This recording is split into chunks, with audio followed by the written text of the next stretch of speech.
Bapa di surga, terima kasih Yesus akan kebenaran kasih-Mu ya Tuhan. Kau sendiri adalah Tuhan kami yang luar biasa. Di dalam nama kami berdoa. Amin. Ini rambut ya. Yang dipakai rambut perempuan. Tapi laki juga ada. Ya, ini rambut Simpson. Ya, Simpson paling kuat. Ya toh? Peran. Jadi itu peran.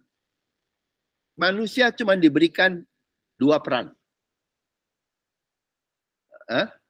Jadi kuat sama jadi cantik. Makanya laki dan perempuan. Dan jadi satu, dua-duanya cantik dan kuat. Oke? Nih.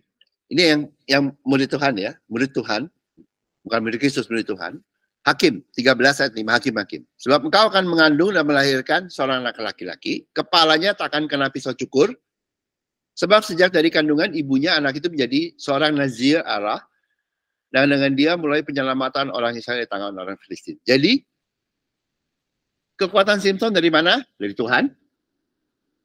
Ya, datangnya dari mana? Sesuai perannya dia.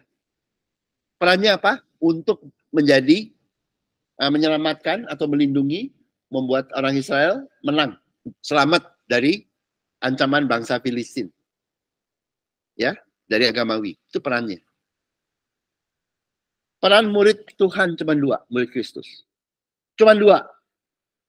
Membawa orang lain ke kerajaan surga. Itu 1. Yang kelima, itu yang tanda kelima. Pindah, naik perahu, pindah ke seberang, tanah seberang.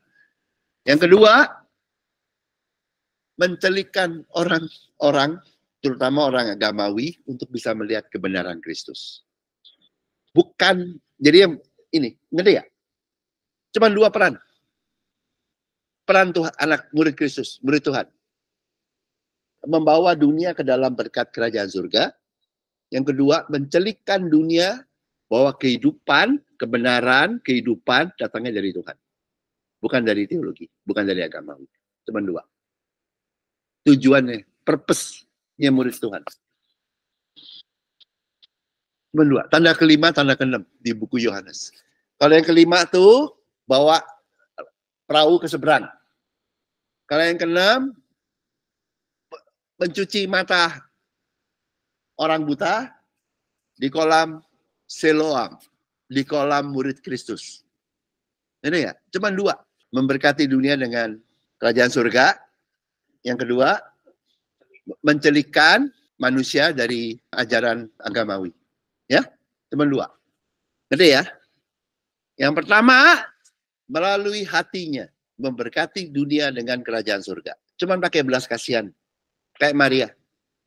Itu hebatnya murid Tuhan. Bukan pakai pakai ini aja. Bisa menolong orang. Pakai hati aja. Kayak perempuan. Pakai hati. Gitu. Yang kedua, membawa dunia ke melihat kebenaran Kristus melalui Injil, melalui Alkitab. Itu kayak Yohanes nulis dan menceritakan kebenaran firman Tuhan. Cuma 2 ya. Lihat nggak? Maria, Yohanes. Indah, kuat. 1 memberkati dengan kerajaan surga, 1 lagi membawa kebenaran Kristus. Tanda kelima, bawa manusia ke seberang dari Galilea. Gitu. Yang keenam, mencelikan yang buta di kolam Siloam. Ya, oke. Nah ini Simpson, ya, dia akan menyelamatkan orang Israel di tangan Filistin. Filistin yang ini agamawi. Jadi menyelamatkan orang Israel menang dari agamawi. Itu yang kuat. Yang kuat ngalahin teologi. Yang kuat ngalahin nabi palsu. Yang kuat ngalahin agamawi. Supaya anak Tuhan selamat. Gitu loh. Lengkap ya. Sama tuh Bible. Perjanjian lama, perjanjian baru. Bisa lihat? Kalau bisa lihat tuh gue udah cuci matanya. Oke. Berikutnya. Ia memerintah sebagai hakim atas orang Israel 20 tahun lamanya. Jadi dia jadi hakim. Memerintah. Ini yang benar. Filistin salah. Ini yang benar. Dari Tuhan. Kekuatan dari Tuhan. Dari Tuhan. Teologi yang salah, agamawi yang salah. Tuh, itu pemerintah. Nangkap nggak? Ada otoritas. Pendeta salah, teologi salah. Ini tuh, ngerti nggak? Filistin salah. Yang benar kekuatan dari Tuhan. Nangkap? Itu namanya pemerintah. Itu murid Kristus. Otoritas, kuat dari Tuhan. Karena perannya. Makanya you berjalan di dalam peran Tuhan, you kuat. Nangkap ya? Bukan kamu kuat. Nah, kalau di karismatik, manusia yang hebat. Pendetanya yang hebat. Orang tertentu hebat. Nangkap gak bedanya? Setan yang hebat. Begitu toh? No. Semuanya gak hebat. Perannya kamu dari Tuhan. Itu yang bikin kamu hebat. Ngerti gak? Rambutmu itu yang bikin kamu hebat. Peranmu yang dari Tuhan.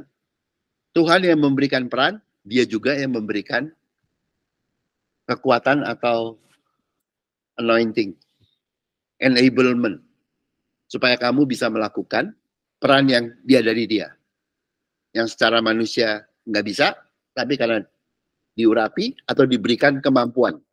Urapan itu adalah kemampuan untuk melakukan hal-hal yang biasanya kamu nggak bisa lakukan. Meskipun hidup Simpson sangat duniawi. Ini udah main semuanya nih. Udah nakal, udah apa segala, bohong, judi, semua segala macam. Tapi tetap kuat. Kenapa? Karena bukan Simpson yang bikin kuat loh. Perannya Tuhan di dalam Simpson yang bikin dia kuat. Tangkap nggak? Ngerti nggak? Hebat loh kalau ngerti. Karena di gereja semuanya kebalik semua. Hah? Orang dihakimin semua. Hah? Ngerti loh. Lu ngerti gak? Simpson kuat karena perannya. Oh, baru ngerti ya? Oh ya, good. Kalau kamu salah ngerti, kamu hebat. Karena di gereja semuanya orang diadilin karena ada salah dikit diadilin. Hah? Jadi kalau di gereja, kebanyakan manusia hebat karena suci. No. Simpson tuh enggak. Badung di hidupnya, tapi dia hebat karena perannya dia. Nangkap nggak? Nangkap nggak? Meskipun dia tuh banyak duniawi, wow, nggak karuan, tapi aku nggak bacain gitu loh. Tapi tetap kuat, nggak pernah kalah, menang terus. Bukan karena Simpson kuat. Jadi bukan kayak seperti yang gereja ajarin, manusianya suci. Jadi dia hebat, nggak ada. Yang bikin hebat perannya. Peran yang dari Tuhan. Karena Tuhan setia kepada firman-Nya. Lu dikasih peran, dia kasih kekuatannya. Selama kamu menjalankan peran itu, ya kamu hebat. Karena kenapa? Dia setia. Kamunya gak setia, dianya tetap setia. Tetap menang. Oke, lalu. Nih. Simpson jatuhnya kenapa? Sesudah itu Simpson jatuh cinta kepada seorang perempuan dari lembah Sorek yang namanya Delila. Delila itu artinya delicate. Barang halus. Nih. Delicate. Halus. Delila. Ya. Halus. Oke? Jatuh cinta. Lalu setelah perempuan itu berhari-hari menengah-nengah kepadanya dan terus mendesak dia, ia tidak dapat lagi menahan hati, sehingga ia mau mati rasanya. Jadi si Samson itu jatuh cinta ke Delila. Itu satu ya. Maka diserahkannya pada segala isi hatinya, katanya kepalaku tidak pernah kena pisau cukur, sebab sejak dari kandung ibuku ini aku ini seorang nasir ruh Allah. Jika kepalaku dikul, kekuatanku akan lenyap daripadaku. Jadi kalau perannya dipotong, aku akan menjadi lemah sama seperti orang lain. Jadi ya? Jadi urapan Tuhannya di mana? Bukan di Simpson. Di perannya Simpson. Ngerti gak? You murid Tuhan luar biasa. Karena peranmu sebagai murid. Anggap gak? Bukan karena, makanya murid Tuhan. Lu mau nama lu Yohanes, Petrus sama aja. Peranmu yang bikin kamu hebat. Ngerti gak? Tapi si Simpson memilih mengasihi Delila Dan mengorbankan peran yang Tuhan telah berikan. Jadi dia tolak perannya. Ya toh? Karena dia lebih pilih Delila. Jadi dia menolak perannya. Dia lebih ngikutin Delila daripada ngikutin Tuhan. Dia lebih ngikutin Delila daripada Tuhan. Menolak perannya. Menolak perannya, rambutnya dipotong, dia jadi lemah. Bukan Delila yang potong. Delila nggak bisa loh potong. Samson yang potong. Dengan memberitahu kelemahannya. Menolak perannya. Mengizinkan. Nangkep nggak? Oke? Murid Tuhan bisa in out. Dia ingat loh. Keselamatanmu no, hidup kekal. Murid Tuhan, you bisa in, bisa out. Nah ini sekarang kita lihat ya. Ketika dilihat Delila bahwa segala isi hatinya telah diceritakan kepadanya, disuruhnya lah memanggil raja kota orang Filistin. Oke? Raja kota orang Filistin agamawi. Dia menyembah dewa tahu tuh, apa Dagon. Katanya segala ini datanglah kepada sebab ia telah menceritakan segala isi hati kepadaku. Lalu datanglah raja kota orang Filistin itu kepadanya sambil membawa duit. Itu tandanya nabi palsu. You di gereja yang makan duit itu lu itu tanda yang paling utama. Enggak 100%, 95%. Nabi palsu makan duit. Anggap ya. Dan masuk neraka. Nabi palsu masuk neraka. Nabi palsu masuk neraka. Di Alkitab very clear. Orang nggak percaya, neraka. Nabi palsu, neraka. Iblis, neraka. Udah. Ya, begitu. Jadi membawa uang itu. Tuh, lihat ya. Jadi Delila itu dibayar oleh raja-raja Filistin, pemimpin agamawi. Ngerti nggak? Ingat nggak? Yudas dibayar nggak? Sama Farisi. Anggap ya. Farisinya agamawi. Yudasnya nabi palsu. Murid palsu, nabi palsu. Delilanya ini nabi palsu. Halus. Bisa seduktif. Bisa ini. Ya. Persis menerima bayaran seperti siapa? Beleam. Persis menerima bayaran seperti Yezebel. Ngerti nggak? Nangkep nggak? Banyak orang pendeta masuk neraka ya kayak begini, makan duit semua tuh.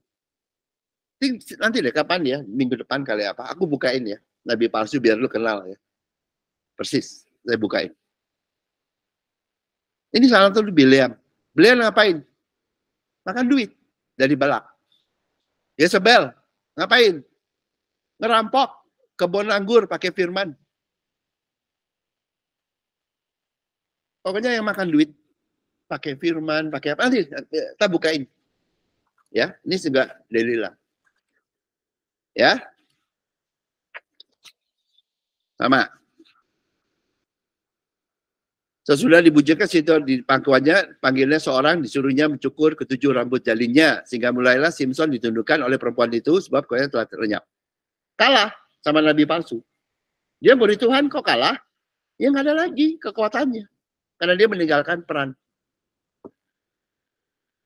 Dikalahkan oleh nabi palsu. Oke. Lalu berikutnya. Orang Filistin itu menangkap dia, mencukil kedua matanya, dibikin buta. Ya, dan membawanya ke Gaza. Di situ ia dibelenggu dengan 2 rantai tembaga di penjara. Dan pekerjaannya di penjara yang menggiling. Jadi Simpson yang sebelumnya adalah utusan atau murid Tuhan, ya, telah menjadi buta, tertawan, dan tertindas oleh agamawi. Filistin, oleh agamawi. Oke? Ngerti? Buta, tertawan, dan tertindas oleh agamawi.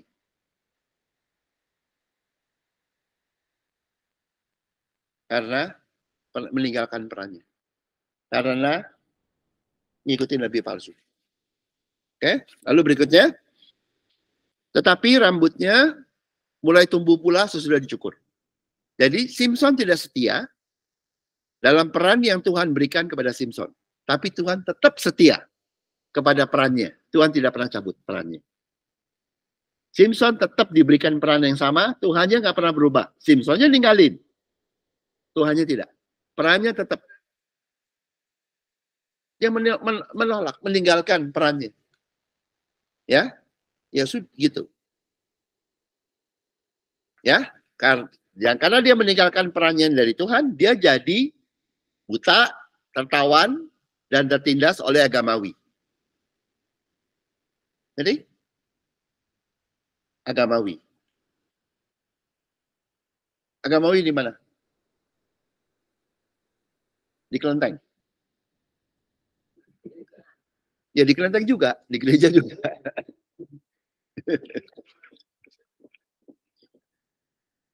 Nah ini ya, ini revelationnya Simson. Di Hakim-Hakim bukannya Revelation. Oke, ayat 25. Ketika hati mereka riang gembira, jadi siapa tuh yang riang gembira? Bukan pemimpin agamawi, Filistinnya, pemimpin. Happy, dia happy. Berkatalah mereka, panggillah Simson untuk melawak bagi kita. Simson dipanggil dari penjara, lalu ia melawak di depan mereka. Kemudian mereka menyuruh dia berdiri di antara tiang-tiang. Jadi pemimpin agamawi itu suka dilayani oleh para jemaat. Dan para jemaat tersebut menjadi badut-badut di gereja agamawi untuk membuat hati pemimpin gereja agamawi bergembira. Where is your clown? Huh? Where is your circus? Itu pendeta-pendeta itu sukanya membawa atau nabi agamawi punya banyak badut-badut. Itu si Maria punya terms apa dulu gue lupa. Nah, see, everybody have their own clown. So every pemimpin gereja mempunyai clown. Clown itu badut, pelawak untuk bikin dia happy. Siapa pelawaknya? Ya jemaatnya itu. Satu ngangkatin tasnya, satu cawil-cawil, satu bagaimana, udah pernah jadi badut. Nah, jadi membuat pemimpin agamawinya gembira. Pernah? Pernah? Pernah? Nah itu di mata Tuhan tuh kamu badut. Gak dihukum. Cuma kamu badut. di dalam sirkus. No. Ya. Lu hebat, Babel tajam loh. Ya tahu nggak jemaat dijadiin badut semua untuk pendetanya? Lu tahu nggak? Oke. Perjanjian baru lama udah tulis. Lalu Hakim-Hakim ayat 28. Berserulah Simson kepada Tuhan, katanya, ya Tuhan Allah, ingatlah kiranya kepadaku dan buatlah aku kuat. Sekali ini saja. Supaya dengan satu pembalasan juga, kubalaskan kedua mataku ini kepada orang Filistin. Jadi Simson tuh panas kepada orang agamawi. Bergantung pada Tuhan, ingin balas dendam. Boleh nggak? Boleh nggak balas dendam? Ya enggak lah, nggak dikasih. Ya. Revenge. Tuhan yang balas dendam kok. Apa? Revenge, vengeance is mine, I will avenge. Jadi Tuhan akan balas pemimpin agamawi yang bikin jemaatnya jadi badut-badut. 100%. Oh iya dong, balas dong. Biarin anaknya dong. Janjinya firman Tuhan kok. Revenge is mine, I will avenge. 2 kali janji. Balas dendam itu milikku. Aku yang akan balas, bukan kamu. Yang lu kira pendeta lu selamat lu ya. Lu kena lu dibalas lu sama Tuhan. Hukum Tauratnya pukul. Maka pukulnya kapan? Udah tua. Lo kan lagi muda, hukum Taurat kurang mukul.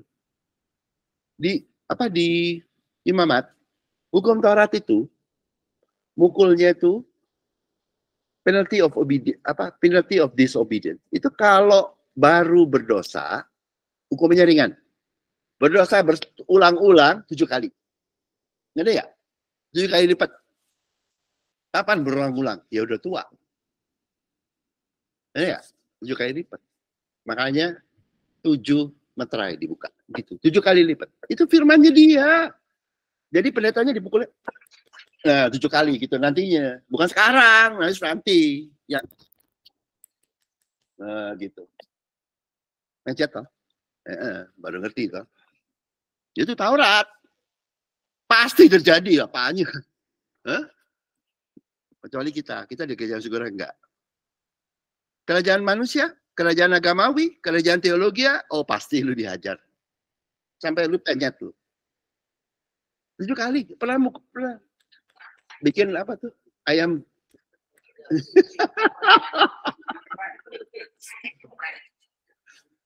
Firmannya begitu, bukan gue yang nulis. Kalau di kerajaan surga enggak. Di kerajaan manusia, kerajaan Taurat, kerajaan teologi, kerajaan agamawi, oh iya. Ya, oke. Berikutnya. Nah ya, kemudian Simson merangkul kedua tiang yang paling tengah penyangga rumah itu, lalu bertopang pada tiang satu dengan tangan kanannya dan tiang yang lain dengan tangan kirinya. Jadi kayak gini. Berkatalah Simson, biarlah kiranya aku mati bersama-sama dengan orang Filistin. Kembali kepada perannya. Perannya bukan untuk balas dendam loh. Perannya adalah ini. Untuk melindungi bangsa Israel dari agamawi yang harus dihabisin sampai habis sekali. Gitu loh. Balik kepada perannya. Lalu ia membungkuk sekuat-kuatnya, maka rubuhlah rumah itu, menimpa raja kota itu dan seluruh orang banyak yang ada di dalamnya. Yang mati dibunuhnya pada waktu itu lebih banyak daripada yang dibunuhnya pada waktu hidupnya. Jadi Simson kembali kepada perannya yang dari Tuhan untuk memberikan kemenangan pada Israel dengan mengalahkan bangsa Filistin. Lalu berikutnya. Pada waktu Simson kembali pada perannya yang dari Tuhan, kekuatan Tuhan kembali berada pada Simson. Begitu balik ke perannya, kuat lagi. Karena yang bikin kuat bukan Simson kok. Dia balik kepada perannya, Tuhannya nggak ganti. Agamanya dilibas habis tuh. Semuanya. Tuhan setia. Jangan takut sama agamanya. Akan dihabisin kok. Sampai 0.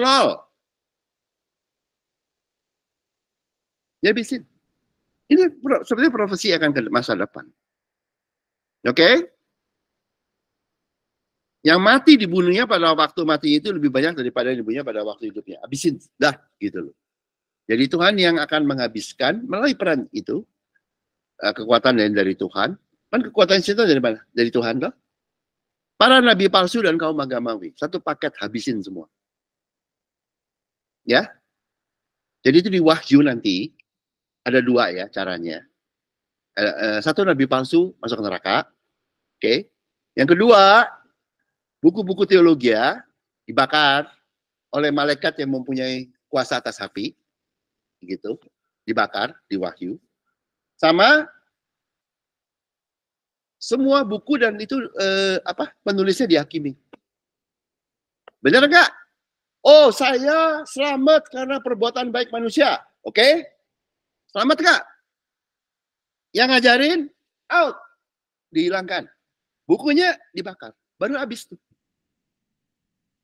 Itu nanti. Ini begitu. Jadi ngabisinnya Tuhan begitu.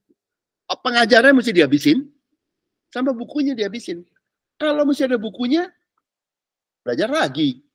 Kalau masih ada pengajarnya, ngarang lagi dia. Mesti satu paket. Ngerti ya? Baru dihabisin. Ulah lu. Pengajarnya sama bukunya. Habisin dua-duanya. Harus. Kalau nggak punah. Itu binatang, ada 2 binatang yang beast, ya, yang serem.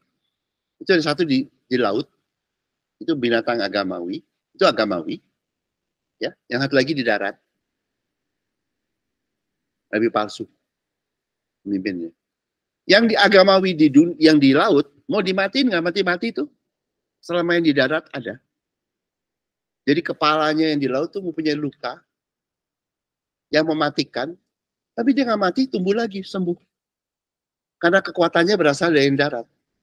Jadi selama ada pemimpin agamawi, nabi palsu, agamawi tidak bisa dihapus. Karena pemimpin nabi palsu agamawi suka ngarang buku yang palsu. Nggak bisa habis toh. Lu bakar bukunya, 1 miliar buku lu bakar, orang yang biasa dia ngarang lagi. Ngerti ya? Habisnya kapan? Bukunya dibakar, orangnya juga dibakar sekalian. Begitu loh. Ya kan? Lengkap nggak? Bukunya dibakar, orangnya dimasukin ke lautan api. Bukunya dibakar sama malaikat, orangnya dimasukin ke lautan. Baru habis. Ya itu. Mati. Dah. Lalu berikutnya.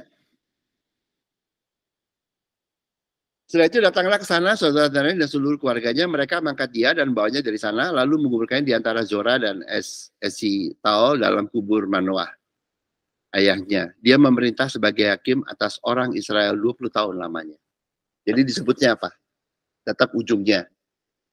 Meskipun Simpson, dia memerintah 20 tahun. Artinya apa? Tuhannya tetap setia. Toh? Simpsonnya kabur-kabur. Tuhannya tetap setia, tinggal Simpsonnya balik lagi itu. Kekuatan Tuhan yang buat Simpson berhasil dalam perannya menjaga bangsa Israel dari orang Filistin. Oke, lalu saya rekap. Jadi kekuatan Simpson berasal dari peran yang Tuhan berikan kepada Simpson untuk membela orang Israel dari bangsa Filistin atau agamawi. Membela orang percaya, sebetulnya itu. Membela orang percaya. Bangsa Israel adalah wujud dari orang percaya. Meskipun Simpson sangat duniawi, Simpson tetap kuat dan menang karena Tuhan setia kepada peran yang Tuhan telah berikan kepada Simpson. Simpson menjadi lemah karena Simpson meninggalkan peran yang Tuhan berikan kepadanya. Sehingga Simpson jadi buta. Menjadi tawanan, ditindas, dan jadi badut. Ya, dari pemimpin agamawi. Diberkatilah badut-badut. Ya. Pada saat Simpson kembali kepada peran yang Tuhan telah berikan kepadanya, Simpson kembali menjadi kuat dan menang dari agamawi. Tuhan itu setia. Udah, gitu. Ya, itu rambut ya. Rambut Simpson. Kekuatan. Sekarang Absalom. Nah, ini lebih beling. Ya. Absalom bin Daud mempunyai seorang adik perempuan. Oke ya. Jadi Absalom itu adalah anak Raja Daud. Arti dari Absalom adalah Bapa Damai. Abnya itu Abah. Salomnya Shalom. Abah Shalom. Bapa Damai. Jadi perannya dia membawa damai. Perannya dari namanya. Lalu berikutnya. Di seluruh Israel tidak ada yang begitu banyak dipuji kecantikannya. Nah, ini cantik, bukan kuat nih. Cantik. Seperti Absalom. Ya, dibuat cantik. Dari telapak kakinya sampai ujung kepalanya tidak ada cacat padanya. Apabila ia mencukur rambutnya pada akhir-akhir tiap tahun, ia mencukurnya karena menjadi terlalu berat baginya, maka ditimbangnya rambutnya itu 200 shikal beratnya menurut batu timbangan raja. Jadi Absalom itu cantik dari Tuhan dan rambut Absalom itu panjang sesuai perannya sebagai Bapa Damai. Itu perannya Absalom. Rambutnya cantik. Bawa damai. Oke, berikutnya. Nah, maka setiap pagi berdirilah Absalom di tepi jalan yang menuju pintu gerbang. Setiap orang yang punya perkara dan yang mau masuk menghadap raja untuk diadili perkaranya, orang itu dipanggil Absalom. Dan tanyain, dari kota manakah engkau? Apabila ia menjawab, hambamu ini datang dari suku Israel tertentu. Maka berkatalah Absalom kepadanya, lihat perkaramu itu baik dan benar, tapi dari pihak raja tidak ada seorang pun yang mau mendengarkan kau. Jadi dia tuh mau jadi hero. Oke? Dia maunya, aduh gue mau dipuji. I'm the fairest of them all. Gitu. Ya. Puji.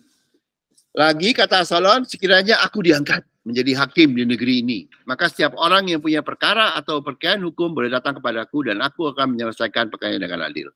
Jadi Absalom itu tidak menjalankan perannya sebagai bapak damai, tapi menjadi bapak tukang pecah belah untuk diri sendiri. Dia ngerti nggak si Absalom perannya? Lalu berikutnya juga di ayat 5, 2 Samuel 5. Apabila seorang datang mendekat untuk sujud menyembah kepadanya, maka diulurkannya tangannya, dipegangnya orang itu dan diciumnya. Waduh, hebat, hebat. Cara yang demikianlah diperbuat Absalom kepada semua orang Israel yang mau masuk menghadap untuk diadili perkaranya oleh raja, dan demikianlah Absalom mencuri hati orang Israel. Suka dia dapat hatinya orang Israel. Ya. Lalu berikutnya,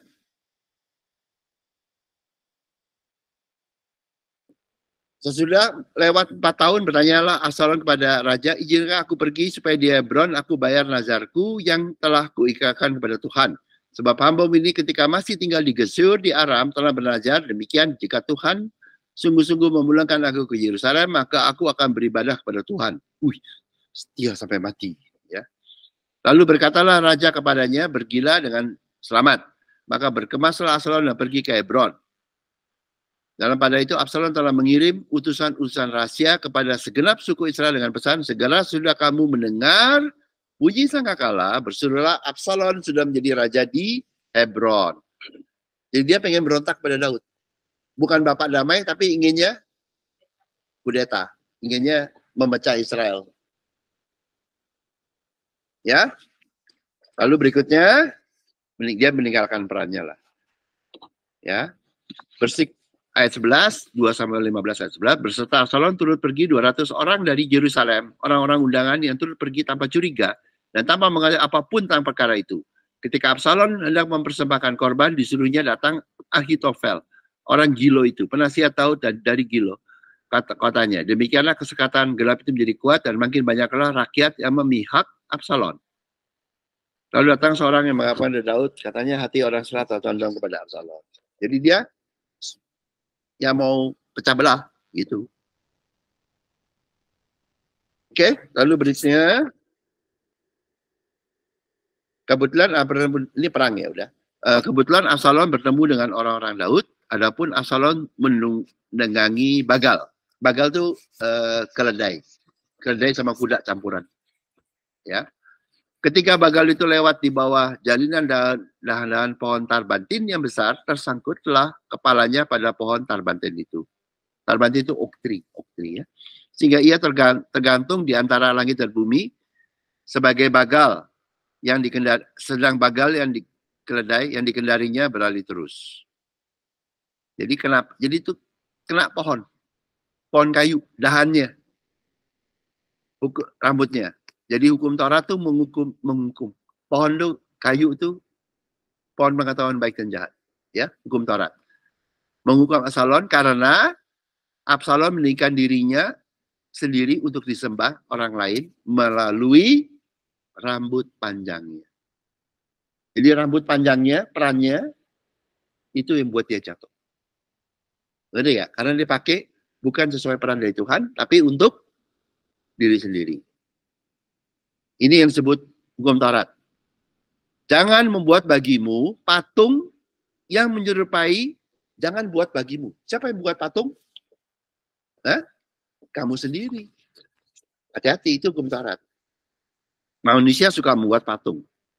Yang menyerupai apapun yang ada di langit atas, di atas, ataupun yang ada di bumi. Di bawah, di bumi. Dan ada di dalam air, di bawah bumi. Ya, ada di bumi ini. Jadi Absalom itu membuat patung atau apa? Yaitu dirinya sendiri atau perannya dia yang cantik itu. Dan jadi dia melanggar hukum Taurat. Ya toh? Dan karena itu dia dihukum oleh hukum Taurat. Ya toh? Tersangkutlah kepalanya pada pohon atau pada hukum Taurat tadi. Oke? Lalu kebetulan Absalom bertemu dengan orang-orang Daud itu ya. Jadi tergantung di antara langit dan bumi, menderita toh. Itu dia, hukum Taurat ya begitu. Akhirnya akan menghukum mereka yang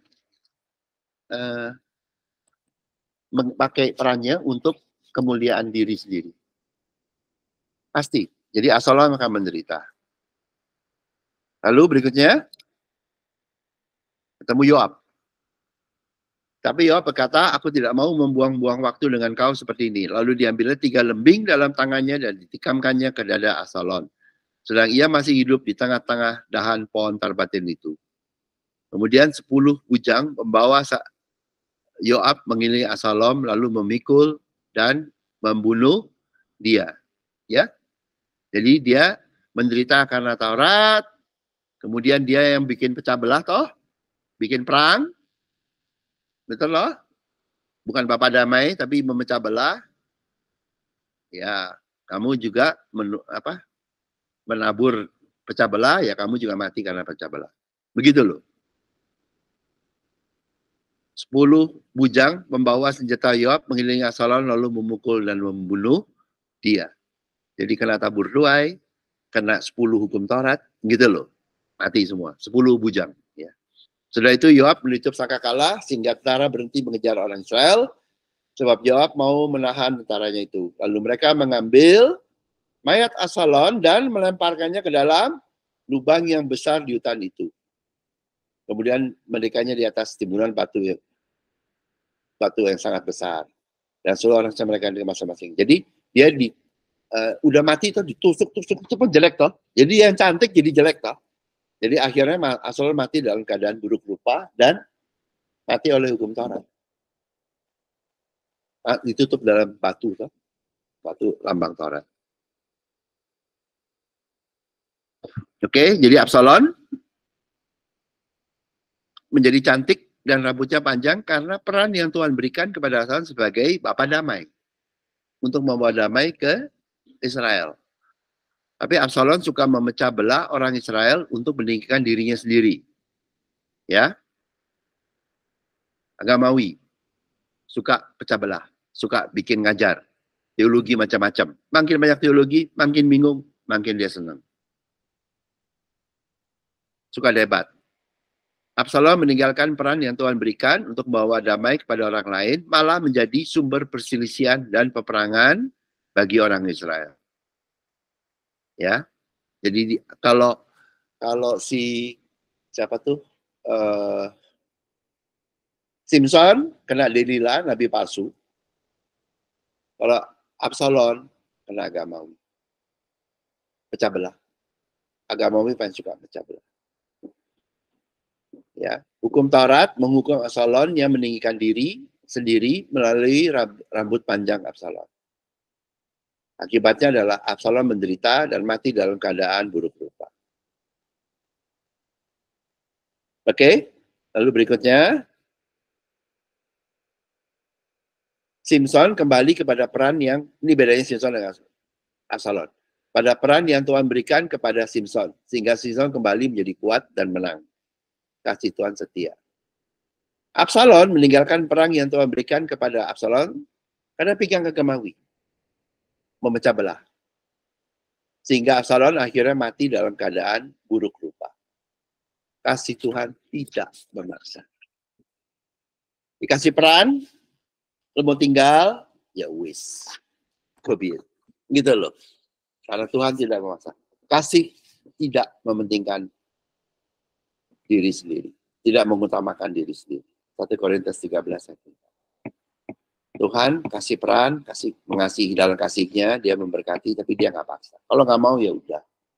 Gitu. Ya, oke ya, kita tutup. Tuhan, kau sendiri adalah guru kami, kau adalah kehendak-Mu yang jadikan kami murid-Mu. Terjadilah sesuai kehendak-Mu. Dalam nama-Mu kami berdoa.